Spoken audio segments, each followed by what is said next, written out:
DJ Style. Yeah, sorry about. It's not even DJ Stylus. It's not even DJ Stxylo. It's Stxylo and Dubl inside the building. Yes. And I feel like I'm going crazy because we are 3 weeks, 3 months, 2 months and 2 weeks. I don't even know what day it is, but I've lost we're count. still in I'm not gonna lockdown. lie.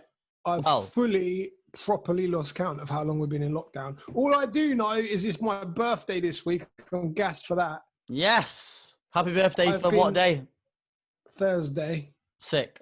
I've been trying throughout this time in lockdown sporadically to jump on and just fix all the problems with live streaming so that on my birthday, I could have like a decent, sick live streaming event all day and just have some fun. But I'm having problems, mate. Live streaming is not a joke, bruv. I know why. Hard fucking work, man. Because man's internet is right toes. It's the internet, it's the equipment that I've got here, bruv. What a headache, mate. What an absolute headache. Double and streaming is not getting along. I feel like I'm having the complete opposite experience, if that helps. You're living life, bruv. This guy, yeah, he's out there, he's invented a breakfast show. Stylus is taking over breakfast shows across the country.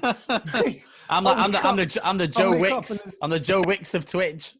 Yes, he's the Joe Wicks of all DJs. Get me? That's what I'm here providing the morning energy. And yeah, I'll get up and I'll be having my breakfast, and then I get a ping. Stylus has gone live. Like, what the hell is this guy doing at the studio this time of day? Madman. Nah, you'll figure it out, bro. Honestly, if people seen the amount of troubleshooting I did before I actually nailed it on, I was in here for weeks, bro. I was crawling the walls. I nearly give up like 5 times. Learning shit that I had no idea about at all, mate. I'm not even gonna gas it. It's not easy, man. It's not easy, not at all. The problem is as well, I think we have covered this. I can't remember because we've obviously have so many conversations outside of the podcast. I don't know if this is a conversation we've had just to ourselves or if we've just going over old stuff now and we're repeating ourselves here. But fuck the thing is, you're very fortunate because you have the 2 laptops. You've got obviously the video editing laptop and the music laptop. So you've got that's true. and obviously all the camera equipment and the studio. So you've got all the hardware you need, there you go, to do the streaming. Yeah, that's true. I got lucky, bro. It was a lucky thing. I got lucky. I had this conversation today. Yeah. I didn't buy any of this stuff to stream. So it just happened to like fall in my lap a little bit because I already had the gear. So yeah, in regards to that, very lucky, bro. Because problem for me, bruv, I had a nightmare. Last week I went and did a live stream from a club, like from one of the clubs that I worked for. I don't know what the situation is. You know, my old Friday night residency. When I did a live stream for them, and it was going out on their Instagram, their Facebook, my YouTube and my Twitch. And obviously you were helping me out because I had you on the phone doing the test stream and everything was working fine apart from the camera was a bit glitchy, but sound-wise it was all good. And then, bruv, I went to launch, bang on 9 o'clock. No, nothing. The guy said nothing, no signal whatsoever. No, you killed me. Absolute nightmare. So, I drove an hour and a half to get to this place as well so that I could do the live stream. And I thought, you know what? I'm going to do it because it's also, I'm going to be able to get the material for my channel. Yeah, true. Because it didn't work. It didn't flipping work. And then I want to get there. Like 15 minutes into the set, 15 minutes into the set, I had one of the turntables stopped working. So there's a problem there. Then all sorts of stuff. Then Facebook got locked off by the Facebook copyright police. And then the police. After that, shortly after that, Instagram got locked off and we were done. So I drove an hour and a half to not live stream properly. I think we had a conversation on the phone that night, didn't we? And I remember getting off the phone. I said to the wife, I said, Double's not having a good time with his stream. No, I was depressed, bro. I spoke to you all the way home. I was on the phone. The missus felt bad for you, man. The guy, the guy says to me, he goes, I said, it sounds good, like, but you're moving super slow. And he was like, yeah, because what did he say? It was dropping 99% frames. It was 98% of the frames were being dropped. So it had a 2% frame. So that means like the guy was running at 1 frame a second. Mad. I'm sorry, I should have laughed. For anyone that doesn't know what that means, like 1 frame a second means every second you see a different picture. So instead of a moving video, which are 60 frames a second usually, you get one. Yeah. And every second it moves again. Like bullshit, mate. Streaming stuff is bullshit. Yeah. Anyway, you'll figure it out, bro. You'll get there. Yeah. On to brighter things. We have a guest coming on the Clark today. Yeah. He was meant to be on last week. Yeah. But he pied it. He's ready. Shall I bring him in? Are we going straight in? Yeah. Are we going straight? We've not told anyone who it is. No. Let's bring him in. It's a secret. Dun, dun, dun, dun, dun. Let's hope they got good internet over there. The suspense is incredible. Have you accepted him? Yeah. Dun, dun, dun, dun, dun. Says he's joining. There's Guys, another one's popped up. Right, hold on. Let's accept that as well. There's two. Might get two windows. Oh my days! He might have his homies with him. Do you want to give him a running introduction while we're waiting to fill the gap? No, we'll just bring him in. Nah, I'm only joking. So this guy was meant to be on last week. 2016 RedBull3Style Champion. Big Superman Don on the ones and twos. Lit creatively, like, this guy's one of my favorite DJs, man. He's so lit. He's so sick. His energy is just on a different level. His YouTube is lit.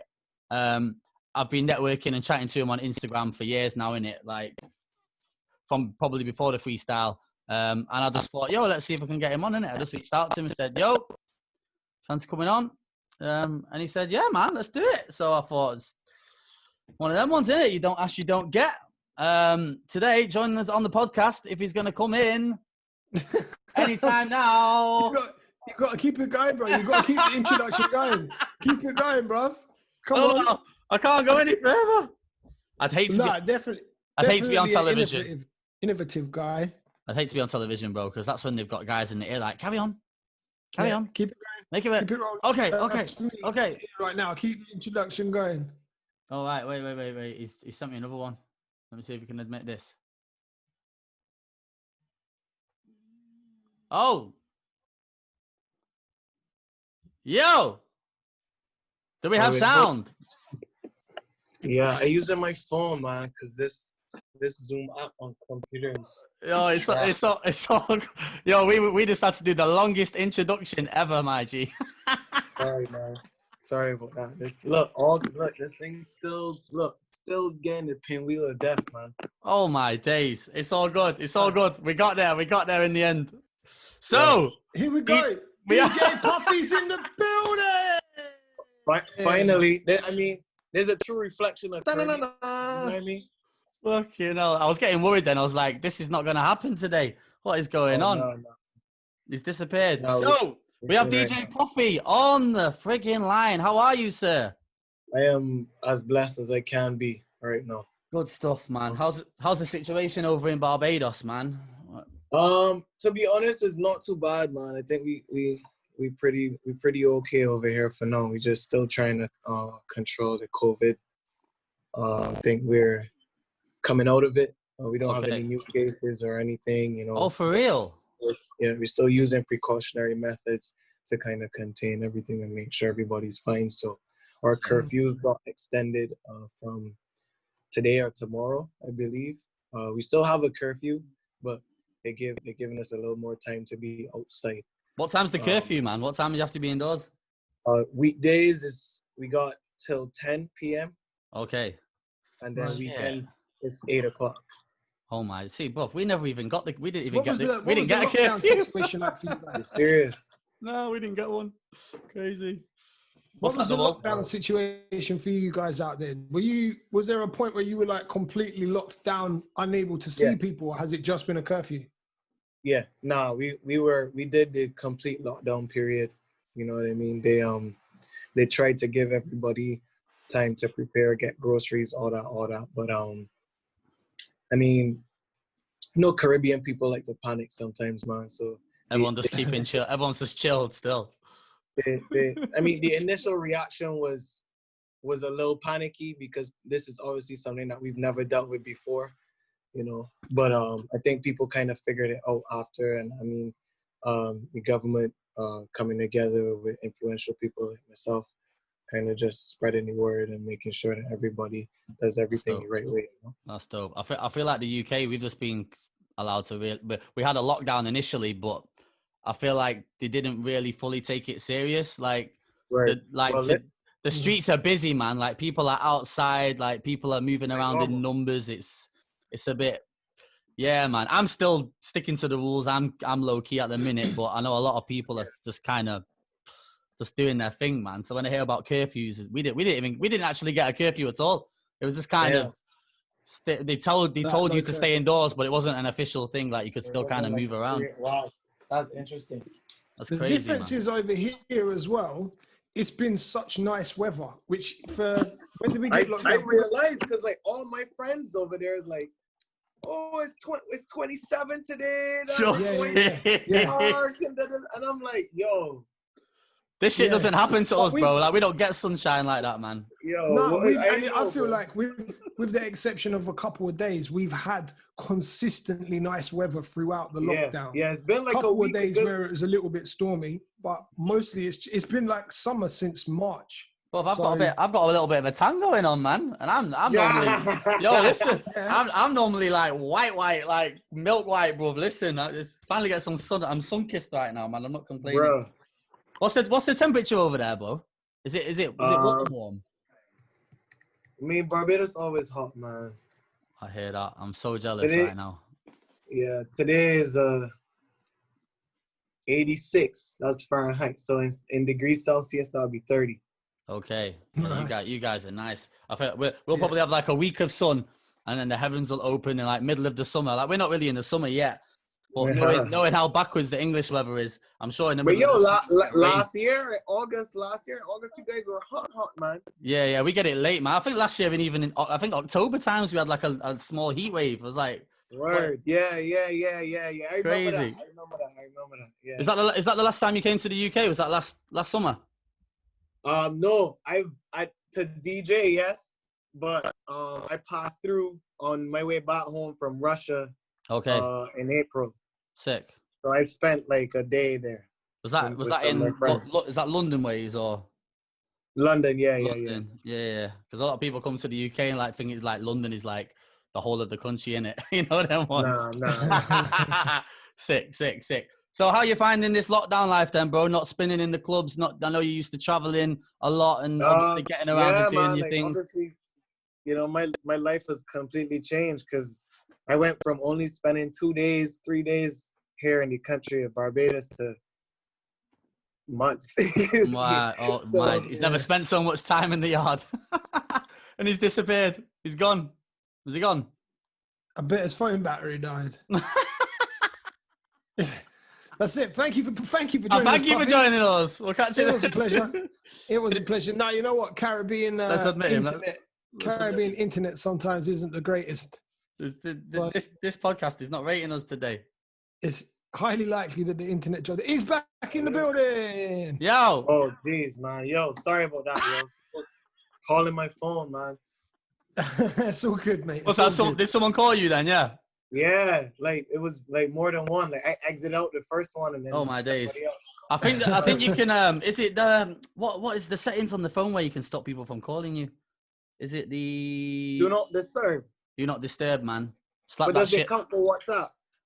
I think if you put do not disturb on, no one can call you or like. I use it when I'm streaming. All right, cool. I'm with it. He's with it. All right, boom. We'll get that. I can't even remember what I was saying then. We were talking about something. Man just hung up on me, you know. Nah, I was saying, you know, it went. Sorry about that. I was saying that it went from me spending like 2 to 3 days at home in Barbados to a couple months, you know, because like I tour year round. You know, we've been touring for years from 2016, you know, from after RedBull. So. Do you find it kind of refreshing spending a little bit more time in the yard? Obviously, the situation is not ideal, but I will say I am finally getting the time to do everything I wanted to do. Okay. Okay, You I know, see. or I see everything you on wish the. I see you putting the beats up on the little production videos and that, bro. Listen, man, like I see you, bro. It's been a while, man. I really wanted to take some energy and put into producing, and you know, I mean, nothing before it's time, you know. I hear that. Yeah, so you just finally get to So like lock in on we some other finally stuff. got to do it. We put the EP out. The response has been really great, especially the sound of it and people being surprised by how different it is. Okay. Okay. Sick. That's one thing for us DJs, especially, man. We're always like, it's move, we move, always on the go. So like, I've kind of enjoyed, like, I've not enjoyed obviously the people getting sick and whatever, but I've enjoyed the whole, everything just kind of slowed down. And like you say, being able to engage and do some shit that we actually enjoy away from traveling. Because obviously being on the road 24/7, it must be quite intense, right? Just traveling. Absolutely. All the time. It definitely takes a toll, man. There's a side that people don't really see, but even now, like, I realize I'm drinking more water. My skin looking a little better. Man got the clear skin going on. Putting back on some weight. You know what I mean? Like, bro, I'm getting fat over here, bro.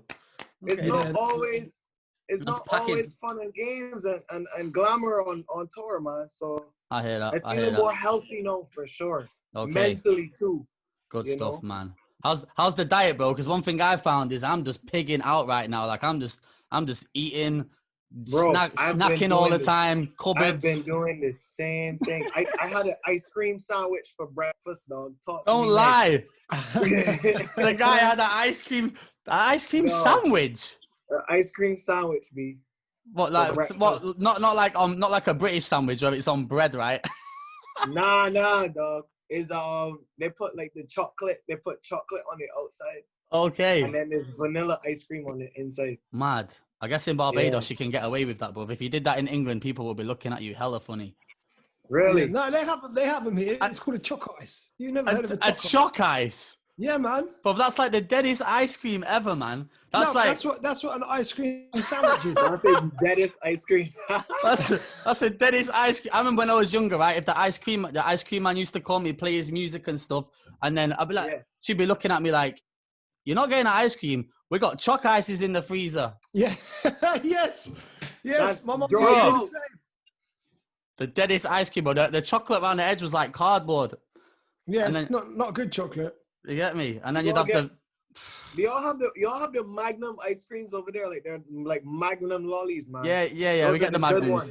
We get the Magnums. Those are the good ones, man. Choc ices are like budget Magnums, like super low budget Magnums, though. Not even budget, dog. Like no, they're not even budget. This guy knows about the chocolate. Yo. They say it's vanilla ice cream, but the ice cream's like bright yellow, and it just tastes like powdery in that, bro.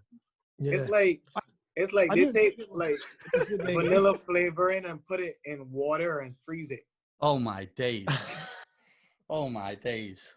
I can't lie, bro. I'm semi-jealous when we said we was getting Puffy on today. I was like, my guy's in Barbados, you know. Like, like how is the lifestyle over there, bro? Like, break it down for us a little bit, because we don't see, we're not near no beach. We don't get no sand. We get maybe a week of sunshine a year. Barbados is nice, man. I mean, it's obviously like it's home for me. I love it, you know. Okay. It's not as fast paced as like a London or a New York or something, but you know, we're still very much up to the time. We're still very much in it, you know. I see that. Yeah, we're an island, so we got the beauty. Yeah, you guys got it nice, man. Nature speaks to us in an amazing way. That's dope. But yeah, everybody here is pretty chill and pretty jiggy, man. I'm hoping we can actually travel soon, man, because I'm getting itchy now, bro. I need to get on a plane or do something, or that. At least. I mean, even then, like, you don't know.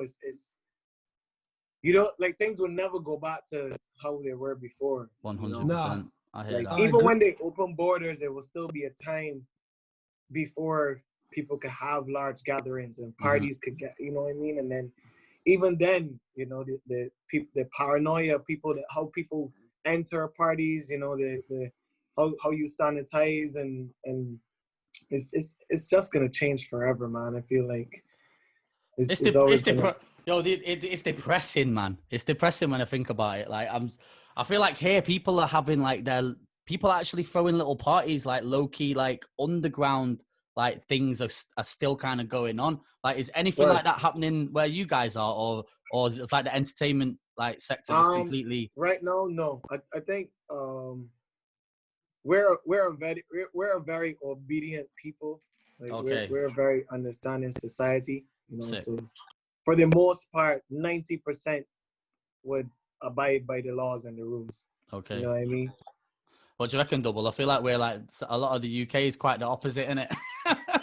It is, yeah. It's mad, man. Obviously, like, people not doing no gatherings around here, no. Right? But no, over here, drinking is a massive part of the culture of partying. Whereas I feel like in the Caribbean, you can go to a party and obviously people are still drinking there, but there's still a large amount of people there that aren't drunk, but they're still partying and wilding out and catching the wine sober and things like that. Whereas in the UK, it's majority of people will go out to get drunk before music. Okay. Hmm? Yeah, that's but true. I mean, That's true. I will say that Caribbean people broadly could drink, or our tolerance are a little higher than the average Joe. You know what I mean? Man, they can handle the wave. Not to be bossy or anything, but I'll say that. I feel like Caribbean people can handle the liquor still. So okay. You know, even if we go and drink, yeah, we'll be a little tipsy, but it takes a little more to knock this giant down. You know what I mean? I hear that. Yo, bro, see, this is the thing in the UK, bro. People can't handle the drink, but they behave like they can.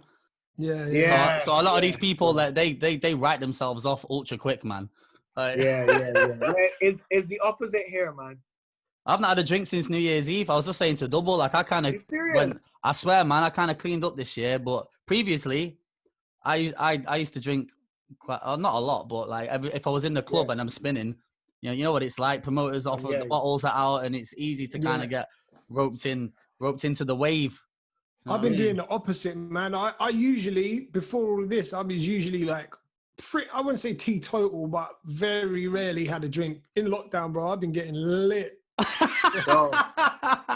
Someone said it to our alcohol. I feel like we've done the opposite, bro. Yeah, bro. It's all that money that I used to spend on going to the barber. I've been saving it, innit? Oh my days! It's been going on a drink instead. Oh my days! I mean, there was a period, to be honest, where I was definitely having a drink every night or multiple drinks. You know, I remember I ordered, because my dad works with one of the distributing companies here. I ordered 5 bottles of red wine. Oh, the red wine as well. Order. I was like, yo, days. Put in an order for 5 bottles for me, man. Mad. That's one drink. I can't drink red wine. That red shit wine hits. puts me straight to sleep, man. Really, I love red wine. That's it. I love red wine. I was about to say what's your juice, but I wasn't expecting to hear red wine. Oh my days! No, I went through 5 bottles pretty fast, but I was able to, you know, reel myself back in. Okay. Well, do you know what? Yeah, I'm not even against it. Let man have a little drink while we're on lockdown. Like, why not, bro? Like, if we got all this time to relax and chill, like you say, and that's just my personal choice. I kind of just. I mean, everything in moderation. You know what I mean? I hear that. Puffy, do you drink when you're on tour? Depends. It depends. What's the conditions? It depends on how much rest I have before. Okay. How much rest I can have after. I hear that. And definitely like how I feel and what my health situation is like. You know, because it's like if you're tired and you're beat up, you don't want to go and beat up your body some more. You know. No, that's true. A case where if I know I'm fatigued, I wouldn't drink. See, that's the thing with if traveling. If I have time after to recover, I would indulge a little bit. Especially with your like his touring situation as well. like you say, if you're traveling, jumping from plane to plane, and you're tired, like, does that affect like a performance set wise, or like obviously because I tour, but it's not like touring like the way you tour. Like I might jump up and down the UK to a couple of places, but you're doing the flying, the jet lag is incorporated into that. Like, how does that affect like the mentality when it comes to doing your sets and stuff, man? I mean, you would always like to think that you'll be okay, but the reality of the situation is, you know, if you're fatigued in some way, it's gonna affect you. You know what I mean? Whether it's from your interaction or your decision making, you know, like it definitely has an effect on you. So I would be lying if I said, oh, I don't get, or maybe audiences might not know, but you got to learn to hold it down. That's part of the profession, isn't it, I guess? Correct. But me knowing myself, I know myself 100%. Yeah. And 70%, Okay. Whereas the crowd might not really study it, but I know, I know I could have made that decision faster, or I could have gone down this line in terms of record selection, XYZ. Like, okay, it does definitely affect you. I was gonna say, for the most part, it is what it is, man. Because your sets are like the energy, like your sets are built on energy and vibe and like the fast cutting and whatever. So like you say, that little 20% drop, you put like most people wouldn't notice, but you're gonna feel the difference within yourself, innit? Yeah. Sick. With your sets, are you touring with like a pre-planned set, or do you just do it off the cuff? Nah, man. Like every party is different, so nothing pre-planned per se. Like I would just, like you would put a couple songs in a crate and say, all right, cool. Like this is probably what I will, the line I will go down, but it's not like from top to bottom at all. I feel Sometimes like I'm exactly the same, and I've got. Go on. Sorry, go ahead. I was going to say, I've got like certain transitions or certain tricks that I do like to do, but for the most part, the rest of what I do is just kind of made up on the spot. Like, what's the crowd feeling? What do I feel to throw in, and have these like staple parts of the set that I want to definitely do. Correct. Yeah, same with me. Mm-hmm. But I feel like when you plan sets though, bro, like every time I plan one, it never goes that way. It never goes that way. Yeah, it never goes that way. But like I'll plan it and I'll have a vision. I get there, and like you say, you gotta just. I learned to just stop doing it, man, and just like you say, if you have a little core structure, you just never know. Like you never know where it's gonna end up, innit? Yeah, man, for sure. I agree with that. Sorry, bro. Just nicing up the taste buds. 2016 was a massive turning point for you, right? So it was 2016. You 2016 won the December, freestyle, and that was when I came across you. Like I became aware of who DJ Puffy was because of the Red Bull freestyles. Yeah. Leading up to that point, like I feel what you did with the freestyles, I feel like was very different with other freestyle champions in the past, and kind of the way that you won it and the set that you did, the way that you approached it and your style kind of flipped the game on its head a little bit, and I remember there was a little bit of unrest amongst like some of the really technical guys, because they were kind of like, well, he's not as technical as us, he's more party, but you smashed the set and you won. Do you know what I mean? So, like, I mean, for you, talk us through that whole scenario and like leading into the Red Bull Freestyle Championships and your journey into that. Tell us about it. Well, I will say this, right? A man can only do what he knows, right? Real. So I play parties. I rock parties. As far as I'm concerned, I mean, don't get me wrong. There's criteria when it goes down to these competitions, right? And I am no expert at competitions. I entered 2 competitions in my whole career. Crazy. Freestyle was the first DJ competition I've ever entered. That was the first one? The first one, yeah. Mad. My guy cleaned up on the first attempt. I tell you, it was a good day in the office still, man. I mean, that's one way to put it. But yeah, like I rock parties, so I only went out there. I saw a bunch of people in front of me. I studied my surroundings. I studied where I was going to be. I was gonna be in Santiago. All right, this is what they listen to. All right, cool. This is the type of set that I need to put down. Cool. Do your research. You go online. You see, look at the charts. And I do this with places that I go to on tour normally. Okay. You know, I try to look at the charts. What's playing over there? You know, find a local DJ, listen to one of his mixes, Shazam every song. You know, like figure it out, man. The Shazam stuff is so handy. You know, I have no shame. I'll whip my phone out in any rave if I like the record that's playing. Like, I think in the UK they look at you a little bit weird if you're a DJ and you're shazamming songs. I think they're kind of like, I don't care though. I don't give a shit, bro. If the song works and I show up at a place and you're there and I play the same song I Shazam and the crowd goes off, you can look at me and nod your head though.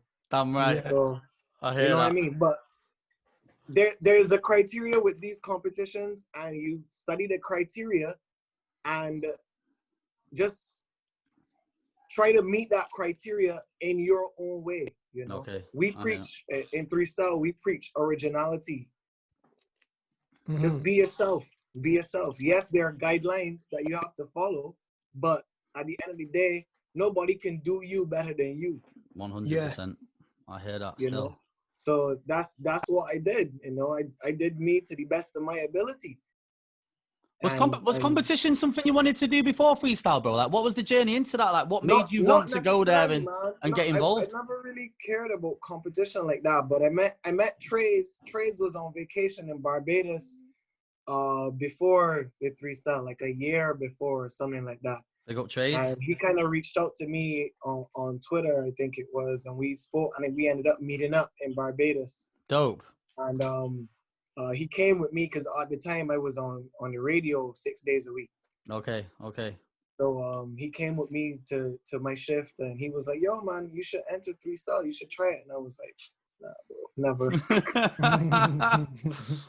But it was definitely something that like remained in the back of my head. You know what I mean? And I mean, as a lover of the culture, it was something that I followed too. Like just looking up to guys like Trace and obviously all the judges and all. Trace is so sick with it as well, man. Trace is certified.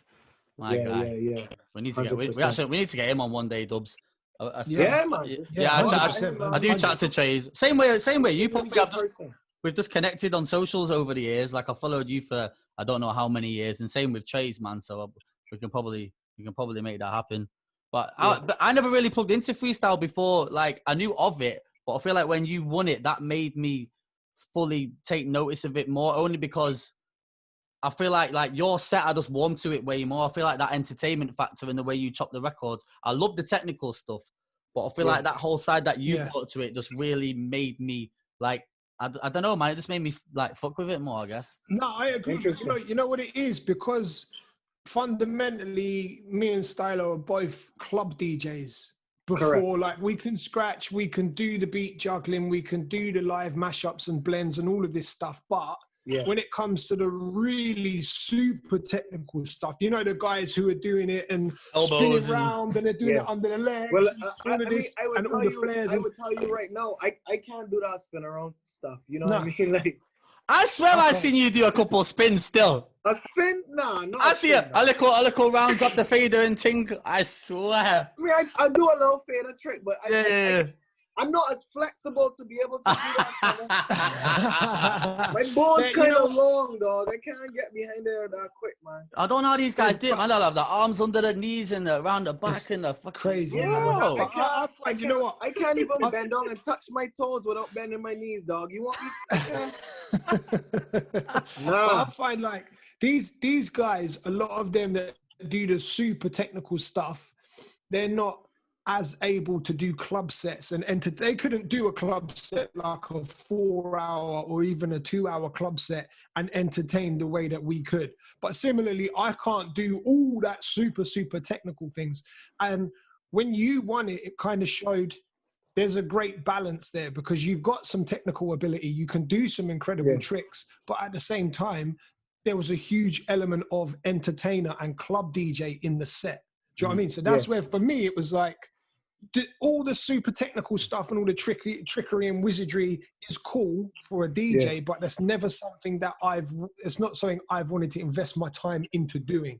But then when I saw you and I heard your set, it's like, well, that's the kind of stuff that I do. Like it made it super relatable. Do you know what I mean? So same way Stxylo's saying, like, that's when I really started to pay attention more to the 3Style stuff. It kind of really opened it up to a whole new level of DJing where you can do this entertaining club stuff and enter them competitions. Like, it was dope, man. It really was good. Thank you, man. So what happens after you? So you won the 3Style, bro. Like, what was the journey from there? Did that kind of just I think I watched your intro on your YouTube just before I came in, and I think you said at the start, like, if you told me like a year ago I would be here doing this right now, like that year leading up to it, like the transition, man, like break it down for us. Man, like just leading, because I started to travel a bit more going into 3Style. And this was before like all the announcements and stuff. I was doing like a lot of regional gigs and a few gigs like outside of the region. Okay. And it was kind of like, it was clashing with my radio stuff, you know, because I was asking for time off, and it just reached a point where, you know, it was like, I was back and forth with the station. Like, yo, you can't believe you're taking too much time off, my bro. What's going on? Yeah. So I had to make a decision, you know, and I think September 1st or the last day of August of 2016 was when I decided I'm gonna take a step back from radio. Okay. And then and you know, I really took the time and put into the preparation for 3Style, and then I was doing gigs in the region and stuff. You know, I was traveling a lot more, had a lot more freedom. So yeah, when the 3Style came and you know, we had success with that, it was just like straight through the roof after that. Was that literally the slope just? Yeah, literally. And it's only slowed down because of COVID. Oh, for real? So literally the last 4 years, like literally it didn't really plateau. It just kind of non-stop. Okay, that's mad. Where have you been then, bro? What countries have you been to? Like any memorable gigs? Literally, flex on us, flex on us, Puffy. Give us a flex. Man, I sometimes I can't even remember, man. But it's just shit, like that. all throughout Asia, you know, Thailand, Japan, Taiwan, Korea, Austria, France, Germany, Switzerland. Mad. Damn, bro, like all through the Caribbean, obviously, Portugal, UK. Duh. How did you find it? So go on. Here's an interesting question for you. So I'm not asking for the specific numbers, obviously it's your business, but when it comes to playing in different countries that have different, what would be the word, like different economic structures. So I'll give you for an example, right? I used to do quite a few bookings in Thailand, but because of the way Thailand's economy is structured, their money is a lot lower. Their average wage in a month is a lot lower than the UK, right? So things are a lot cheaper, et cetera, et cetera. So what we would do is we would book up a lot of dates in Thailand and then not make as much money from there as we would if we'd done the same dates in the UK, if that makes sense. How do you go about navigating your fees in different countries? Is it just down to a booking agent and the booking agent deals with it? I mean, my agent definitely, shout out to Diamond Edge. They do a lot of the work for me, you know, so I try not to touch that side of things, but Daijiro has definitely been super instrumental in making sure that, you know, I get reimbursed or my value is right. Is respected, you know. Right. Okay. Try not to come over sounding, you know, away. You know, guys could get carried away with this thing. I'm trying to be very specific with my language here. I hear you. But yeah. Man. So DJs that watch this as well. This cancel culture would take you and bro, you know. Nobody is safe right now. Exactly. Anyone can get it. If I stumble a little bit, it's because I'm trying to carefully, you know, present myself here. But yeah, I think our agents definitely look out for what's best for the talent, and we don't really have issues when it comes to budgets and stuff like that. Yeah, it's the only reason I ask is because I've been in exactly the same situation, only I've never had a booking agent. So when we were doing the stuff in Thailand, the first time we had offers come in from Thailand, I was like, really? That's the budget per show? Like it seems like so disproportionate, so out of proportion. You've got to win the RedBull3Style, bro. Yeah, that's it. Maybe I just need to read the Red Bull that Freestyle. definitely helps, man. Yeah, I can imagine. It's safe to say that was like a life-changing like thing for you then, winning the Red Bull Freestyle. Is it safe to say that? Most definitely, man. Like that changed my life forever. And just not only winning, but just being present. You know, just being a participant. Okay. Right. You know, because you're there for 10 days. And it's I say this it's like a little holiday as well, man. You get all the networking in between that people don't see. I would say it's not really a holiday because it's like ultimate, like not really boot camp, but it's like DJ camp. I hear you. Right. I hear you. You know, and you're around the best DJs in the world at that time, plus the best DJs' favorite DJs. Yeah. Plus all the mentors, plus all the real. greatest people in this culture. You know what I mean? It's not every day that you get to wake up and have breakfast or have a conversation with Jazzy Jeff. Or real. See Craze walking down the hall and ask him a question. You know what I mean? Or have Newmark critique something about your set. Mm-hmm. You know what I mean? It's you don't get this opportunity every day. You know? Did you feel any pressure then leading up to them finals? Like, how were you, like, within yourself? Were you confident, or like did you feel like you had this shot at like taking the title? Like, how did you feel personally at the time? I didn't think I was gonna win at all, man. Like I really was just like, yo, let me just go out there, and first of all, my country and the region, they're already proud that I'm there. Sick. That's dope. You know, and I was just like, let me just represent myself, my people, where I come from, how I do things the best way that I can. Let me have the best 15 minutes that I possibly can have. You know what I mean? Is that what it is? It's 15 minutes and anything goes pretty much, isn't it? That's like the criteria for it.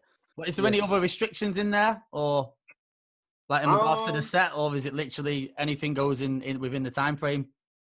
Man, I don't think there are many restrictions at all. I've seen so many things happen at these finals, man. You know, I mean, Samuelito brought out the talk box. He ran it through the mixer. Yeah, that's crazy. You know, I've seen people bring out blow up things and crowd surf. You know, these guys, some guys are pushing the boundaries, man. Like, you know smashing what I mean? the yeah, I've seen the laptop one. What is going on? Somebody snapped their laptop during it. That was a Red Bull Freestyle one year, wasn't it? That was that same year. Who did that? Same year, bro. 16. He snapped his laptop during the thing, right? Yeah. That was 2016. It must have been a spare. It had to be. Yeah, 100%. Yeah. That's got the bottle, man. When you're there in like the boot camp settings, what is, other than with the judges and stuff, what's the feelings like amongst the DJs? Is it still like fierce competition? Is it hostile, or is it kind of just all love when you're off the stage? How is it? It's no hostility at all, man. I feel like everybody's just mad chill. Cause I mean, it's also like it's a huge opportunity to just meet new people, man, and open up your mind to different networks and different cultures and things. You know what I mean? 100. So like, I've made friends, like friends. You know, me and Trapman are like this, and he came second. Mad. You know what I mean? Mad. Me and Beast Mode are like this. Right. You know I what love mean? that, man. I love that. So like, and just going down the line, like we're all like super cool, man.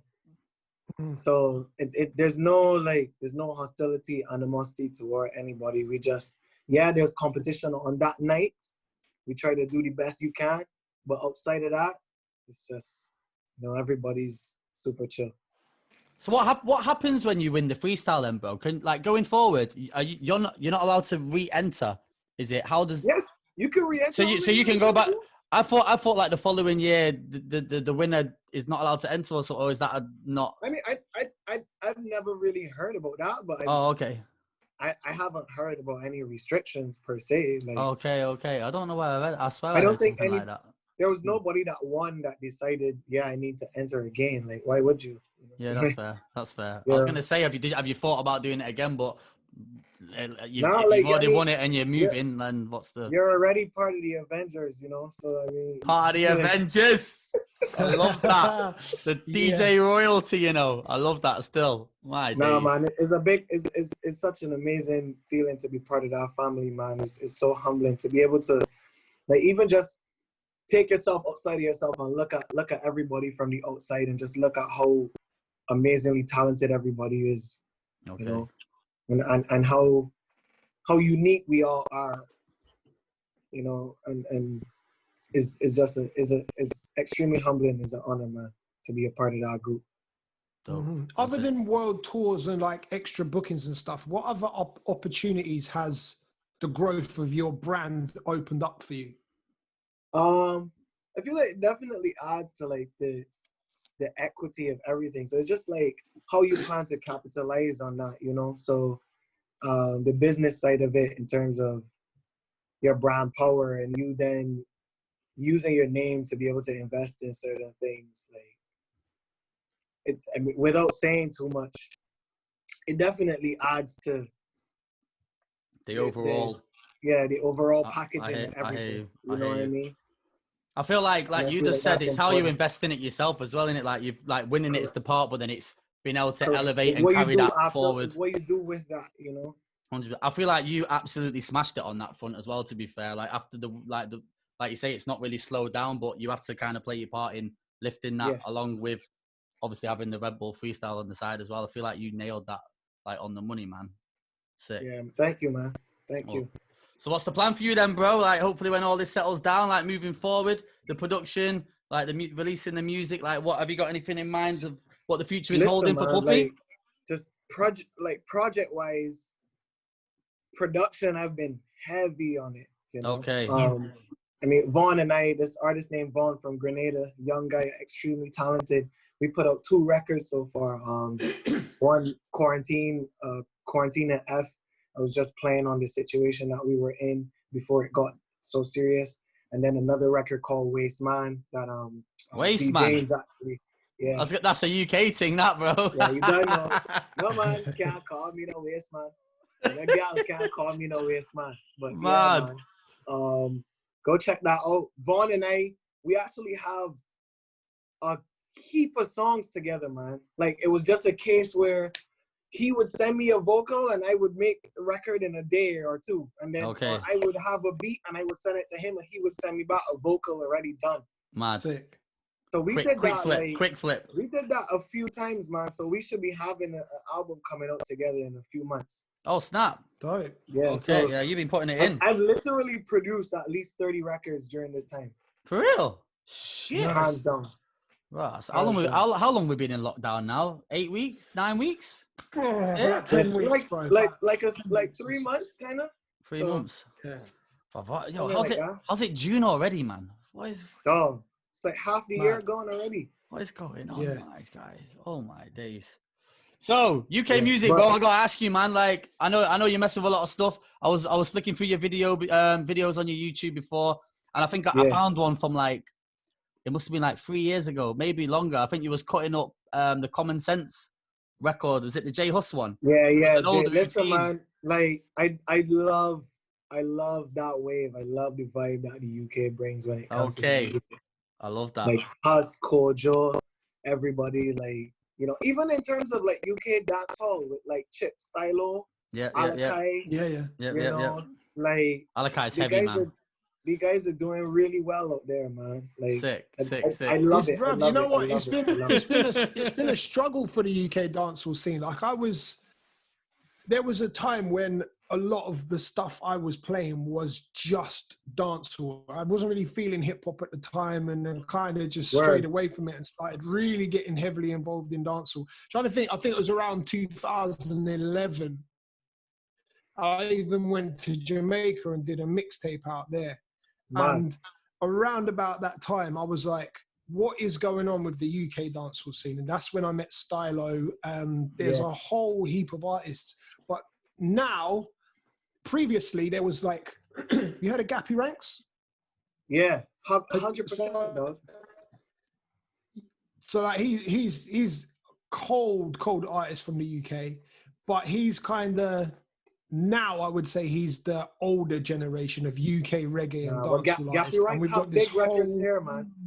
Happy Ranks had big records out there, my guy. Big records, man.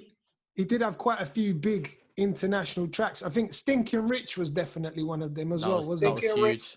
Thanks and Praise. Thanks and Praise. Thanks and Praise. He had a song with Russian called Turn Up that we used to play all the time. Okay. Yeah, Turn Up with Russian. Yeah. I feel like Thanks and Praise is like that's a classic for me, that, bro. Yeah, that's man. That's a reggae that's banger. A hard I think that would have gotten him booked on a show here once or twice. I believe so. Man. He got booked out there for a show. I think that record was such a big song that I think he definitely had to come here for Reggae Festival at least once. Bro, he was at his peak. He was getting bookings everywhere because obviously he was out in Japan a lot. He was in Switzerland, Sweden, Germany. Like he was doing a lot. Gappy Ranks had monstrous records, man. Yeah, but Stxylo G, in terms of UK dancehall, I mean, obviously Stxylo G's from Jamaica, but he grew up majority of his life in England. Yeah. He had a UK dancehall bounty. yeah, exactly. But in terms of UK dancehall, Stxylo G really kicked the doors open. Kicked the doors open. Now, we've got there's a whole load. There's enough artists now for a UK dancehall scene. Like, Well, if you said that a couple of years ago, we were nowhere near that, innit?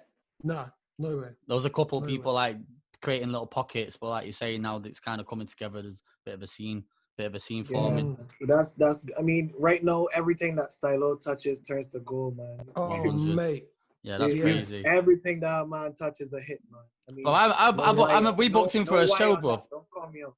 Mad. Huh? We booked him for a show in the UK. It must have been 7 years ago. I paid the guy like £300. Paid the guy like £300 and a bag of weed. Gone clear, bro. He ain't even responding to you if you bring that. Nah, not a chance, man. Not a chance. He popped up in my live the other day, but I was doing a live stream and the guy popped in the live. Was like, "Wagwan Stxylo." I was like, "That's the first time I've seen or heard from him in years." Yeah, you know them random ones. Fuck you know, man. Man. What other UK artists are resonating over there, man? Like, how does our music reach them sides? Obviously, with you being a DJ and plugged in. The first time that I really got super exposed to UK music, I mean, even the hip hop as well. I came back here with a folder. Martin Too Smooth actually gave me a guy. Record. Come on. And I was like, I came back here with a folder, and I was like, this has to play on the radio. This has to play on the radio. Sick. You know, I kind of added a whole bunch of music to the playlist for our station here in Barbados, and then from there, people really started to be like, "Whoa, y'all playing that?" What is this? You know, like the little people that knew were like, "Whoa!" And then like obviously, like if there are multi-genre parties here during the summer, you know, we got an influx of tourists. Yeah. So if I see a bunch of people from the UK, I'm gonna play a couple a Hassan, a Kojo, and a couple other people. You know what I mean? So okay. I hope Martin give you the right records. You know, I'll be having words. For sure. I hope he loaded you up. He laced me proper, man. Nice. He definitely made sure that I was him and Andy made sure that I was proper with the thing. Man, like Andy P. Right, he's fucking Andy P as well. You know, right? That guy's doing like I think he's on video 79. The guy's dropped a video every day on his Instagram for the whole of lockdown. A routine. Yeah. Really? Bro. Yeah. Go on his Instagram every day. Missed one day. He only missed one day. But that was because of the Black Lives Matter thing. He deliberately posted a video. Oh yeah, I seen that. Saying why, and he actually posted did you see the Nike advert? I seen it. I seen it. He posted that instead. Other than that, he's done one every day. I don't know how we get like the consistency is crazy, bro. Sick. Man, listen, when you tap into that energy, man, is something else. Yeah, 100%. But that's the other thing about Andy, though. Andy is one of those DJs who's got incredible technical ability, but I feel like he could rock any party. Any party. Like any 100%. party. It could be a bashment party, or if it could be just middle class England wedding. And he'd just tear it. You know who else? You know who else? Also really makes sure that I'm on my thing, and who's a super like just when you watch how this man manipulates these CDJs, man. You see Scotty B? Oh my days! Yeah, that's the brethren, that bro. That's the family. Mad. Don't rap with Scotty, fam. Yeah, he's How different. that man reviews CDJs and thing, I used to be like, jeez, bread. Yeah, that's real. I feel like Scotty definitely was one of the first to take it on a CDJ. Anyway, I'll see my man doing some next stuff, bro. Crazy. Technical ability through the roof. And again, he's another one. I feel like he doesn't properly show it off, but he can do some mad scratches, Scotty B. Like, he's got enough techniques. That's like, true. Yeah. That's true. One like Scotty B, now. Big up your chest. So in terms of Scotty B, then actually that's really interesting. How did you become aware of Scotty B? So Scotty actually has ties to Barbados, but we met like officially in Dubai because he was doing a lot of work out there. Mm-hmm. We had a mutual friend, DJ Crown Prince, who also lives out there. Yeah. So and they're mad close too. So it was just mutual friends, the network coming together and being like a Venn diagram, and us being in the same pot at the same time. Yeah. I think Scotty lives there now, bro. Huh?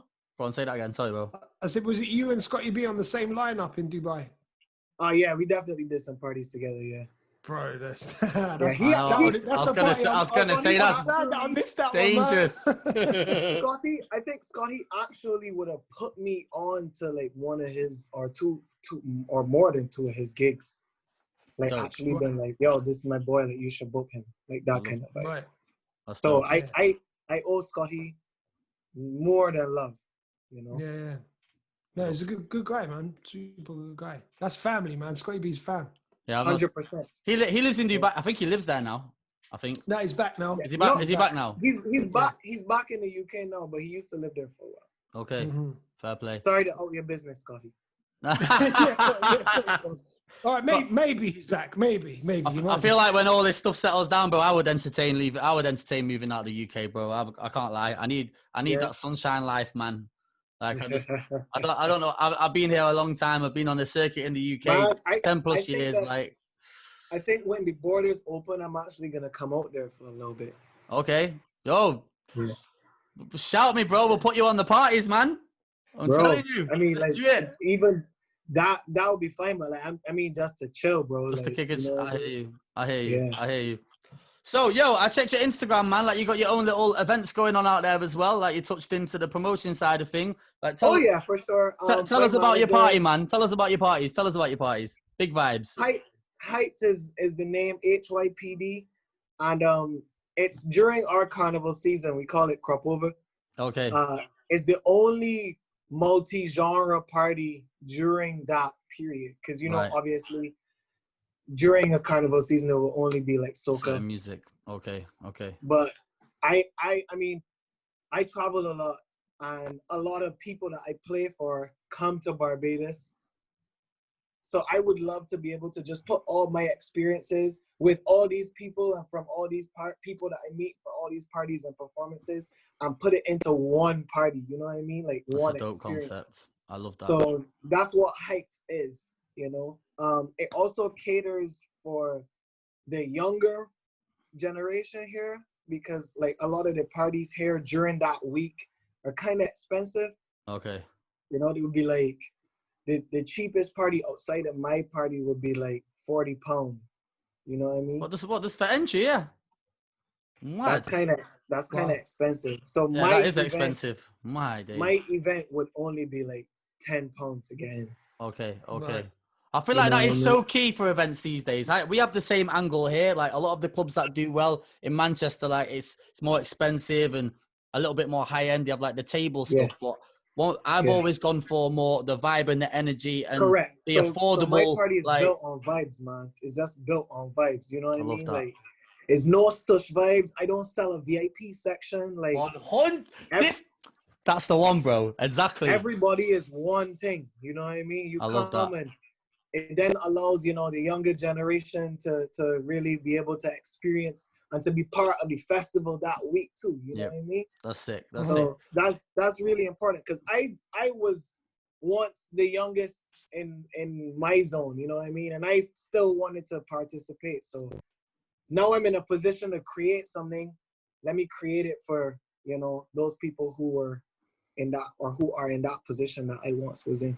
That's dope. I feel like, don't get me wrong, yeah, these high-end clubs, like the more expensive ones, they've got their thing going, but I feel like if you want the real vibe, you gotta strip it down a little bit, like man, to let the real energy come through. Like there's a difference now between a club and a party. Do you know what I mean? Like 100%. In a lot of places, there's a distinct difference. Some clubs are just clubs for bottles and tables and music or whatever. And then you've got other places where you're having a party. That's where I thrive as a DJ as well. That's where I prefer to be. I mean, that's what we did. That's what we did even more last year. It was just like I used to do it for the previous years. I used to do it at the cricket stadium. Mad. Right, okay. And it was on concrete. But this year I wanted to add more vibes to it. So we partnered with my favorite beach club on the island called Copacabana. Okay. I know it's actually on the beach. The party is on the beach. Sick. You know. Bro. So you can't get more vibes than that. That's lit, you know. Like it's no dress up thing. Girls coming out in the short shorts and the slippers. The sandals and that. You can wear a bikini if you want. You know what I mean? They're the ones, man. On the beach, bro. That shit getting messy. Trailers. You know what I mean? I'm jealous, man. I'm jealous. Yo, let's fly in some sand, Dubl. We'll build a beach. It's not the same, man. It's not the same. We actually did this. We've done it before, man. We did a summer jam thing in the club, and we got bare. I swear, bro, we got bare sand, and we put a hot tub in there and everything, bro. Gal were jumping in it got messy. I could imagine. How'd y'all clean that after? Yeah, I bounced, man. I leave that to the cleaners. I was lit about it. I'm ashamed of myself now because I'm from Brighton, which in England, Puffy, this is the south coast city, basically. It's south of London and it's right on the coast. So there's beaches everywhere. I've never thrown a beach party. Really? But I feel like the limitations will be a bit sticky over there, innit? A bit sticky is one way to put it. Yeah. Brighton Beach or Barbados. I mean, it is. Just to get there's permission. Some red tape, but I don't feel like I could imagine. I mean, I'm pretty much into doing events like just all around, you know what I mean? Like it's not a thing that I try to do all the time, but the business side of it makes sense. 100%, man. But you know, I kind of know, you know, it's easier to do events in certain places as opposed to others. I feel like as DJs, like we're in a good position to do these events because we've spent our life playing to crowds. We kind of know what our people want, and I just feel like it goes hand in hand. Like a couple of years back in the UK, a lot of DJs didn't really do their own events, and now this trend has happened where a lot of DJs are kind of taking it into their own hands and being in control of like their own thought kind of thing, which I think. Well, I could tell you this, like in our region and especially in the genre of soca and dancehall, some of the biggest events, if not the biggest events in this genre or in these genres and in these regions are thrown by DJs. Okay, sick. You know what I mean? Well, what better person to be in charge, man? Like we know the dance, we know the structure, like exactly. The biggest events over here and just in this region are held by DJs themselves. Love that. So that's dope. I feel like that says enough. We're kind of going down that route, aren't we? We're going there. It's gonna go. I feel so too, man. We used to have one. We had one here called Jam, and it was me and it was two other DJs.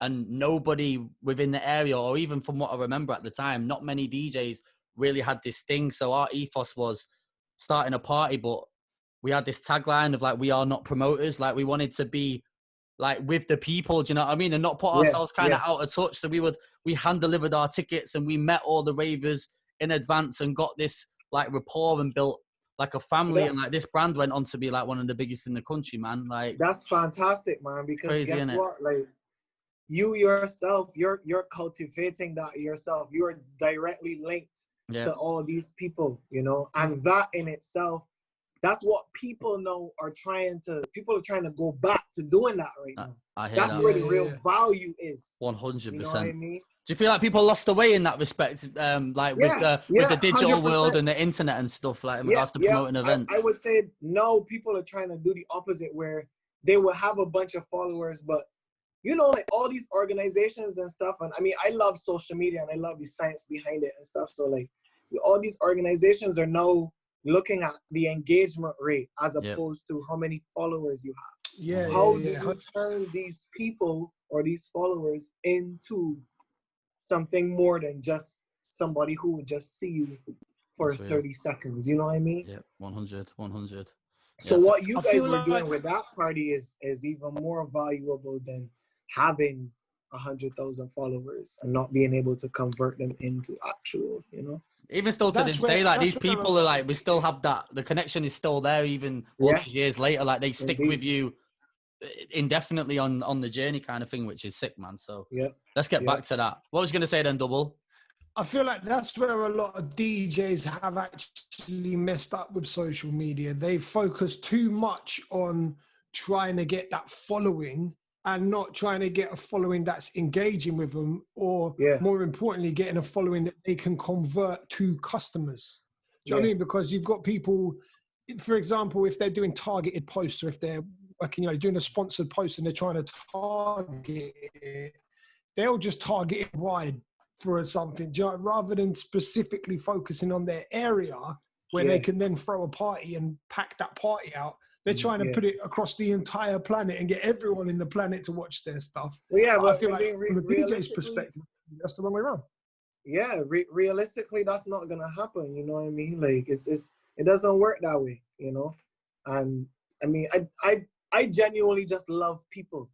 You know, I love people. So like, I just love to be able to connect with people myself. Sick. I love that. Yeah. There are times where I'm not, like, where I'll be on tour and I'm not connected with what's going on at home. Okay. So I'm like, yo, I need to zero myself back in. So I get on Twitter and I'm like, okay, let me see what's happening. Let me join some conversations. Let me see what's going on.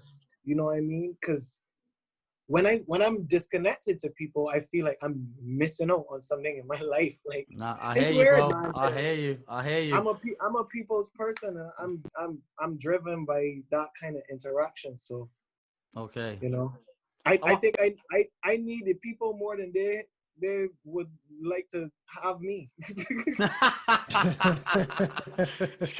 How big is your team when you're touring? How many people do you tour with?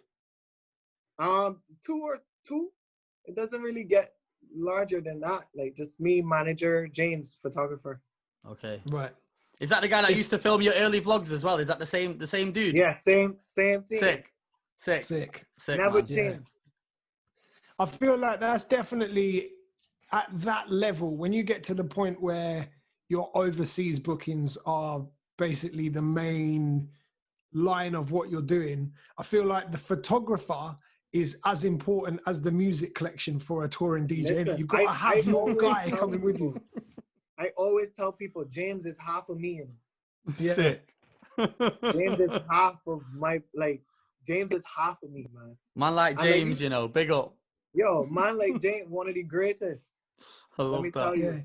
It's crazy because I've done like, in terms, I'm not a tour DJ per se, but obviously me and Stxylo have both done overseas tours and stuff in the UK. But one thing I've always done, like I've never had a manager and I've never had a booking agent. Same. Not out of choice, I'll be honest, no one will take me on.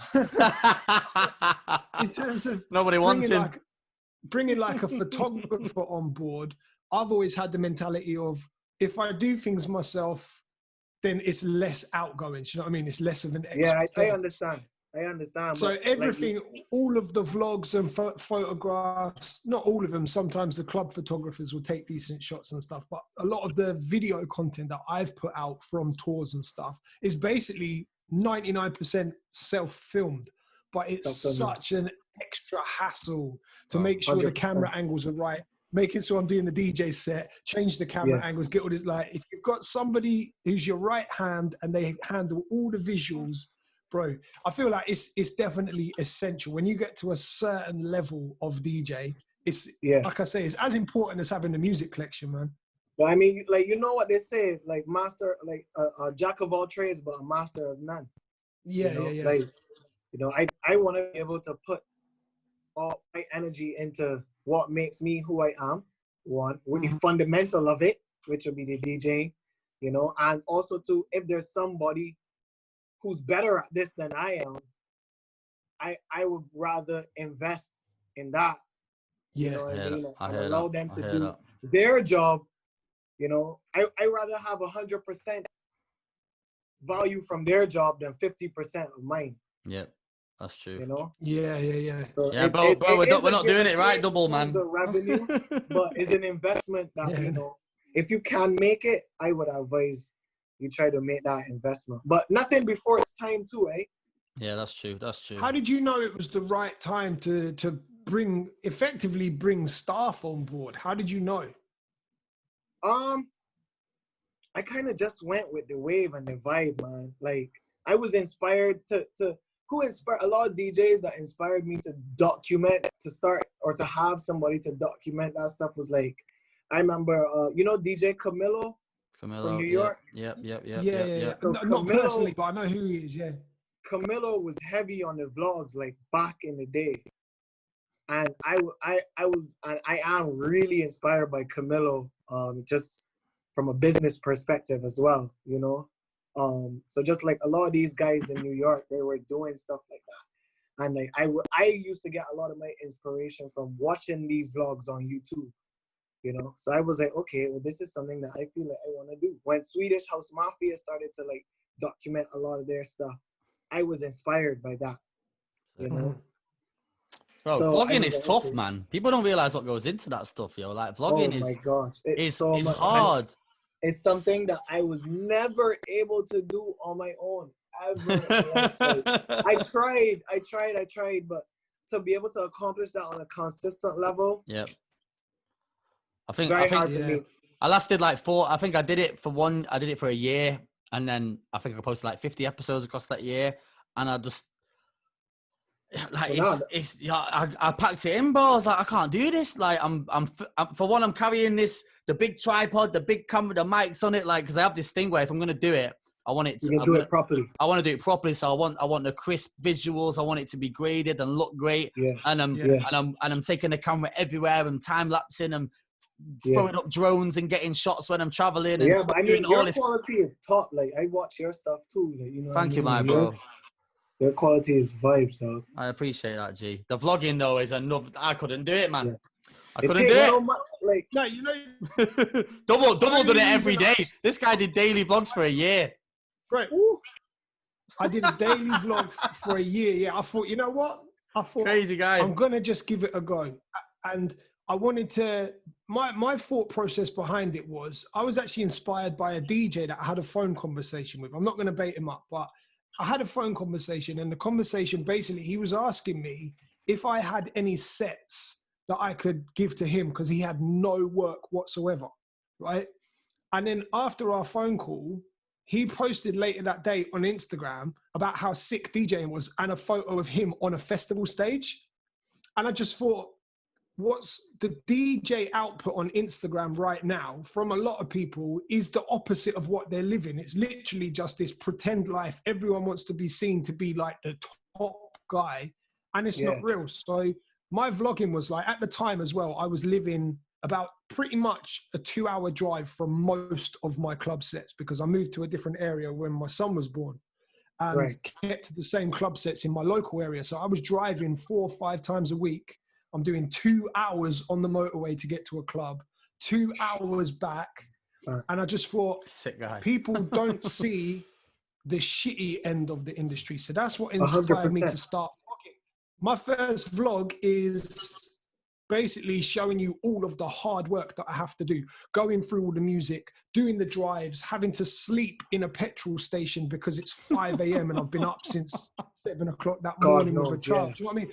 All of the stuff that people don't see, that's what inspired me to start vlogging. So I started doing it every single day, and I did it every day for a year. I only stopped because actually during that year, we moved house, and in the process, the internet wasn't connected at the new house. And obviously moving house with a child, etc. Yeah, is crazy, just I couldn't start filming and editing, so I had a break from it there. But the only thing that stopped me doing it was the engagement. Some of the vlogs would get really like great engagement. So a majority of them didn't really. So it kind of never took off. I just thought I'm doing all of this for many views, and it's not doing anything now after a year. So I was like, I'm going to just stop for a bit and just do it when I feel like it.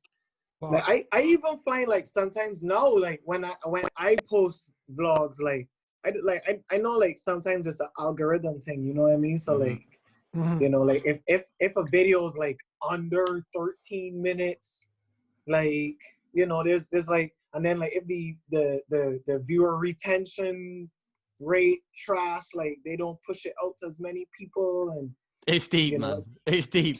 The algorithm stuff is a different game, man. It's crazy. So I mean, I was just like, okay, even in terms of how I use YouTube now, you know, it's just like, okay, what do people want to see? Let me figure out that.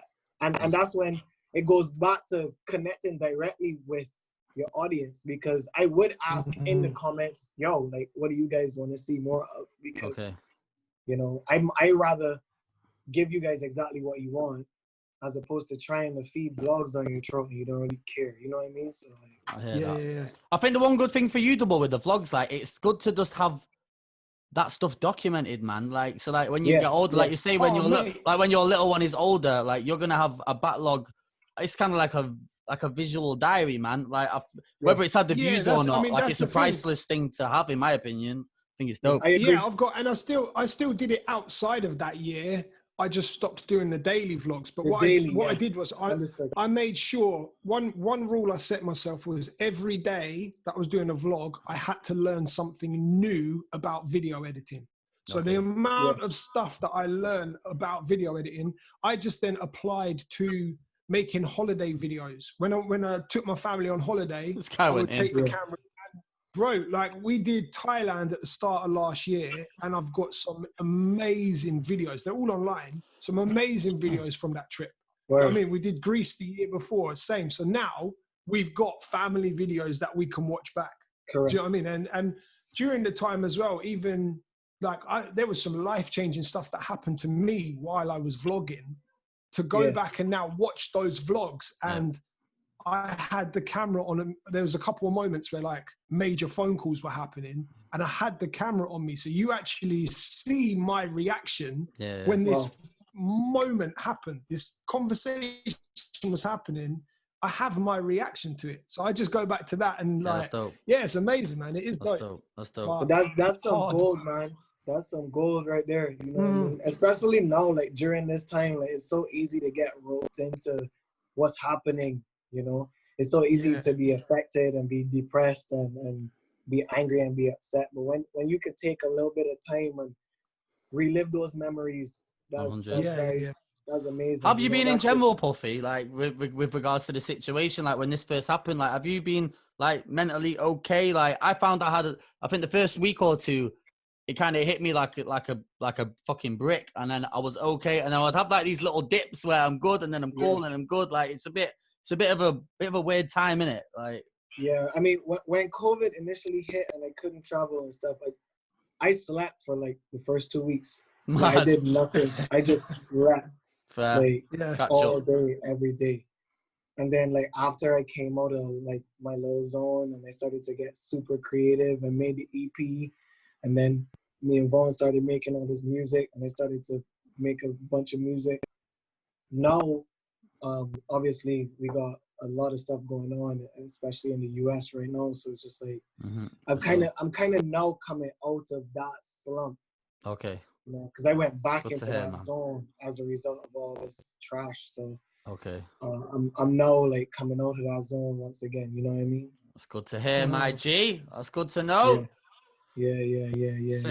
Bro, listen, I'm gassed that you came on, man. Like, thanks for having me, man. This conversation was amazing. That is dope. When I was thinking, let me just try and hit Puffy up and see if he's up for coming on. Like you don't ask, you don't get. You know, one of them ones. So man, that's a small scene, brother. That's dope. Well, thank you for coming on, my G. Thank you. I'm gonna go Sorry and for the little bacchanal, the little tech difficulties at the beginning. Nah, it's cool, man. That's the beauty of it, man. Doesn't matter. It's all good. It's all good. I'm used to Dubl's shocking internet anyway, so it's cool, man. We're not. I actually listen. As a result of all this streaming thing, we actually had to upgrade the internet here in the house, man. Mad. How's the signal? How is the signal out there, man? Like, do you get what's it? Fiber optic? Do you get the fiber optic internet? We pretty much hooked up, man. My speeds are actually pretty high right now, man. Dope. So cool. I could stream. I did a stream yesterday. No issues. Good shit. I wish I could do a stream without any flipping issues, bro. I haven't done a stream yet that hasn't had issues. Every stream I've done, I feel for you, bro. Now you'll get there. Yo, Puffy, where can the people catch you online, then, man? Where's the best spot to check in with you? I mean, everything is on the website, djpuffy.com. You know, you could pretty much navigate from there. We have all the mixes are there, all the videos are there. There's social, Instagram stuff. You just click through the tab. So it's one place, djpuffy.com. There we go. If you want it to be specific, just in your favorite social media platform, just type in DJ Puffy. You'll find there you go. Some guy there. My man's got his Google Analytics on smash. Yeah, we try to make sure that we have the back. I mean, I'm an IT guy on the low, you know what I mean? That's for real? Oh, there we go. Okay. There we go. Now it's coming out right at the end. Yeah, I was in a computer science heavy for school, man. So sick. I know the back end of everything pretty tall, man. There we go. I love that. Yo, well, Puffy, bro, thank you for coming through, my G. I appreciate you, bro. And appreciate your time, man. Yeah, man. I hope everything blows over there soon. And yeah, man, keep safe and everything else. Blessings, fellas. Thank you, man. All right, Puffy, take care, my bro. Cheers. Bless, bro. Bless, bro. Yes, man. I'll do. Can we cut off on this side or how's it work? There we go. You kicked him out. Yeah, kicked him out. I think he left. What a guy. DJ Puffy. Yeah, man. What a G. What a G, 100%. Man. Such a gentleman. Yeah. So there you go. Another dope episode of the podcast. I'm enjoying this Zoom stuff, you know, bro. I feel like we're getting into a bit of a vibe. I just hate my internet, bro. Oh, sorry for keep burying your internet as well. I can't help it. It's only because I've had shit. I hate my internet too, man. Well, I've had shit internet at the yard since forever, and now I don't even have internet at the yard. And it's only because I've gone and got the fastest internet ever in the world that now I can just laugh at everyone that doesn't. I'm joking. Mm-hmm. Well, there you have it. Anyway, ladies and gentlemen, at Talk Over Pod. Oh yeah, by the way, one thing we haven't mentioned. Big ups to everyone that's been taking part. Big ups to everyone that's been taking part in the 10 Crack Tracks Challenge. Last week, if you missed it, on Notorious B.I.G.'s birthday, which was May the 25th. I can't remember the date. I can't remember what date it was now, which is so bad. Oh, they're going to bury me now. Yeah, they are. 1 sec. It's all good because I can't remember either. Bro, we need to go to our date. We need to. We both got our phones out. I look when I posted it. It was the 11th of May. But I think it was the day after I posted mine, so I think it was the 12th.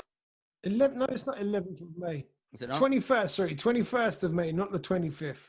Right, 21st of May. I don't know anything. 21st of May was Notorious B.I.G.'s. I'm saying it with authority now. Let's just pretend I didn't just have to look it up. 21st of May was Notorious B.I.G.'s birthday. Obviously, I know this because I'm a huge hip-hop head. And on our Instagram account, inspired by Stxylo himself, who actually posted one before the 21st of May, we did a 10 Crack Tracks Challenge, which basically we used 10 Crack Commandments by Notorious B.I.G. and the rules were every time that Biggie says a number, you have to change the instrumental. Stylus did one that definitely set the levels. I feel like I put the levels up as well. Yeah, you done your thing. You smacked it, bro. You done your thing, bro. I'll give you that. I loved mine, bro. I loved it. Mine was better, but yours was hard. Arrogant as fuck. I smacked it, bro. I don't care. I killed that. You killed it. You killed it, bro. For we've sure. Had a lot of really dope ones. I'm not organized enough that I didn't bring a list of people. But in the next podcast, we're going to shout out all the people that did a 10 Crack Tracks Challenge. I've been collecting the names. Thing. Yeah. Oh, you have? I've not got them written. No, I can't read them off. I've been collecting them as in I'm going to repost a load of them through the channel, and then obviously we can pick the best one. So basically, all you need to do if you want to get involved is hit us at TalkOverPod on Instagram, shout us in the DM, and we will send you a link to the acapella if you don't have it, and then have some fun with it, man. Choose 10 instrumentals and mash them up with Biggie over the top. It's a dope tune. The original's dope anyway. It's one of my favorite hip hop records. Sick. But I enjoy. just a good you know what? I wish I knew it was having. a challenge. I wish I knew it was. It wasn't even a challenge to start with. No. And then it turned into a challenge, and I wish I did a better one still.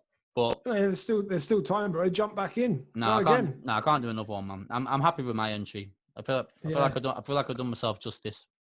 Yeah, it's definitely the second best one out there, mate. Definitely. This guy, yourself. But yeah, anyway, the main point being, if you want to do the competitive streak was coming out of Puffy, bro. We don't all want to lose. Yeah, let's not go there. If you want to do a 10 crack challenge, the guy done a tongue twister of a fucking hashtag, didn't he? Yeah, 10 crack tracks, sucker crack track challenge. 10 beat commandment. I thought I should have used that one. But yeah, if you want to do it, we'll send you the acapella. Just film yourself doing it, and we're going to post it out through the Podclar Instagram account, which is at TalkOverPod on Insta. Yeah, man. Sick. All right. That's another pod. Another pod for your Clark. Until next time. Another pod for your Clark. Don't forget Apple Podcasts, Spotify, and now we are back on YouTube as well via the powers of Zoom and the videos. So yeah, we're here, man. Tell a friend to tell a friend. It's for the DJs, by the DJs, greatest Podclar planet, motherfucking earth. Thanks to DJ Puffy. Big up Stxylo. I'm DJ Dubl. The end, bitches. Bitch.